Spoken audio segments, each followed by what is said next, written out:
आपने एक्स और वाई की वैल्यू ज्ञात करने में, एक्स और वाई की वैल्यू हमें क्या करना है, ज्ञात करना है। एक्स और वाई का वैल्यू हमें फाइंड आउट करने हैं, ठीक है। और हमारे पास जो गिवन है वो मैं लिख दे रहा हूँ आपको, ये 130 डिग्रीज ये गिवन है, ये दिया हुआ है बुक्स में, ठीक है। क्वेश्चंस में गिवन है आपके पास, ठीक है। तो और साथ में 50 डिग्रीज भी गिवन है, तो हमें एक्स और वाई का वैल्यूज़ ज्ञात करने हैं, ठीक है। चित्र को ध्यान से देखिए, इस आकृति में ये आपको गिवन है, एक्स और वाई का वैल्यू ज्ञात करने हैं। तो कैसे दर्शाएंगे हम लोग, पहले अगर ये ए बी और सी डी एक समांतर रेखा, एक तिरछी रेखा एल अगर काट के जा रही है, तो हम लिखेंगे, क्या लिखेंगे कि एल एक तिर्यक रेखा है जो ए बी को एक बिंदु पर प्रतिच्छेद करती है। तो एक्स प्लस 50 ये दोनों जो है रेखीय युग्म कौन बनेगा ना, एक्स प्लस 50 इक्वल टू 180 रख देंगे, ठीक है। और एक्स का वैल्यू निकालेंगे। तो मैं लिखता हूँ पहले, आप ध्यान से देखिए, ध्यान दीजिएगा।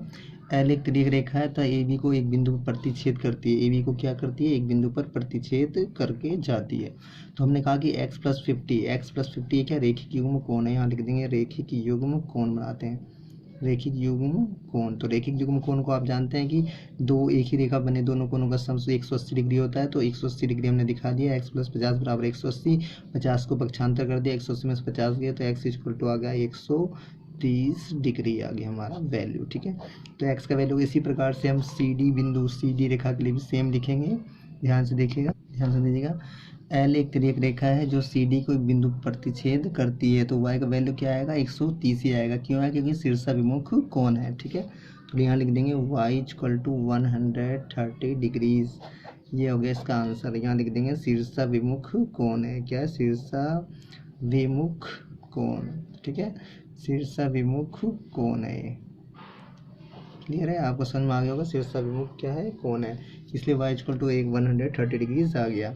तो लास्ट में हम लिख सकते हैं कि अब आप देख रहे हैं कि x का वैल्यू भी वही है और y का भी सेम है, तो लिख सकते हैं x equal to y equal to 130 degrees. तो ये कैसे हो गई, अगर y equal to 130 x equal to y हो गया, x इक्वल टू वाई की अगर बात करें तो ये यहाँ पे अगर देखने में चित्र में अगर देखा जा करते हैं, इसे बोलते हैं एकांतर अंतःकोण भी कह सकते हैं। तो हम यहाँ लिख देता हूँ मैं एकांतर अंतःकोण, यानी कि एकांतर अंतःकोण भी इन्हें हम कह सकते हैं, इस वजह से भी वैल्यू इसका इक्वल आया, ठीक है।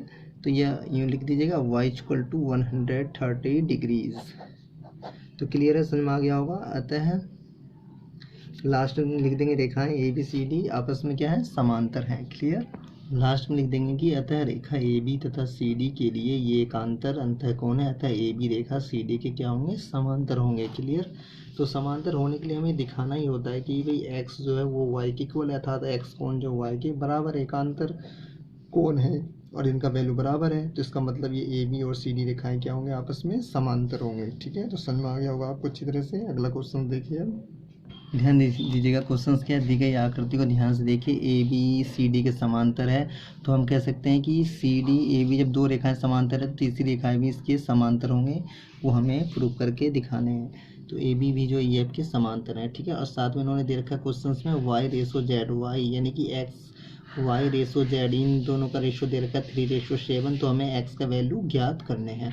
तो एक्स का वैल्यू कैसे ज्ञात करते हैं, ध्यान दीजिएगा। अगर दो रेखाएं जो तीसरी रेखा के समांतर हों, दो रेखाएं जो तीसरी रेखा के समांतर हो तो वो एक दूसरे के भी समांतर होती हैं। तो मान लीजिएगा कोण एक्स है, कोण एक्स किसके बराबर होगा, कोण जेड के बराबर होगा। कोण एक्स किसके बराबर होगा, कोण जेड के बराबर होगा, क्योंकि जब एक रेखा, ये जो पहली वाली रेखा जो तीसरी रेखा के समांतर है, तो ये जो तिरछी रेखा जो काट के जा रही है जिसके द्वारा बनाए गए कोण आपस में एकांतर अंतःकोण कहलाते हैं। तो ये आपस में क्या है, समांतर है। तो यहाँ लिख देंगे एकांतर अंतःकोण लिख देंगे, ठीक है। इसे लिख दिया मैंने एकांतर अंतःकोण, समीकरण नंबर 1।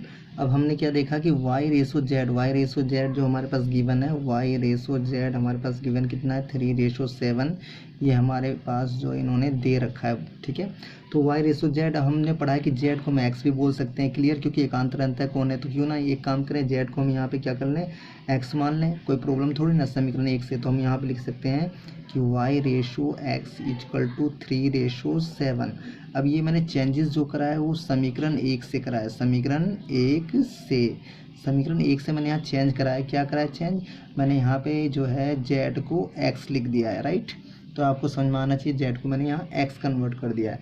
तो अभी हमारे पास जो इनका रेशो मिल गया 3:7, तो हम इसे मान लेंगे, माना माना क्या angle Y equal to 3K और एक्स इक्वल टू 7K, ठीक है, इसे लिख लेंगे यहाँ पे।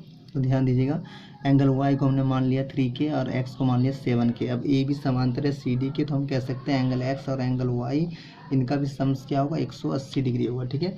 तो एंगल एक्स और वाई का सम्स, क्योंकि एक्स और वाई, मैंने कहा एक्स और वाई का सम्स कितना होगा, 180 डिग्री होगा। तो ध्यान दीजिएगा, हम क्या लिखेंगे, x angle x plus y equal to 180 degree, क्यों, समपूरक कोण है। क्योंकि ए बी जब सी डी के समांतर है तो ये एक्स और वाई जो है ये अंतः जो है, मतलब जो अंतः समपूरक कोण कहलाते हैं। तो हमने लिखा है x plus y equal to 180 degree. अब इसमें वैल्यू रख देंगे 7K plus 3K equal to 180 degrees. अब यहाँ पे के का वैल्यू निकाल लेंगे आराम से, 10K इक्वल टू 180। अब 10 से डिवाइड कर देंगे, के का वैल्यू आ गया 18 डिग्रीज। जब के का वैल्यू आ गया तो हम आराम से निकाल सकते हैं कि एक्स का वैल्यू पूछा था, तो एक्स को हमने क्या माना था, शुरू में एक्स को हमने माना था 7K, तो 7K, तो इसमें 7 इंटू 18 कर देंगे तो हमारे पास आ जाएगा 126 डिग्रीज। तो एक्स का वैल्यू आ गया 126 डिग्रीज। तो हमें यही हमसे पूछा था, कहते हैं एक्स इक्वल टू 126 डिग्रीज। ये हो गया हमारा आंसर, ठीक है। तो समझ में आ गया होगा आपको अच्छी तरह से क्वेश्चन किस तरह से हुआ है, ठीक है, क्लियर है।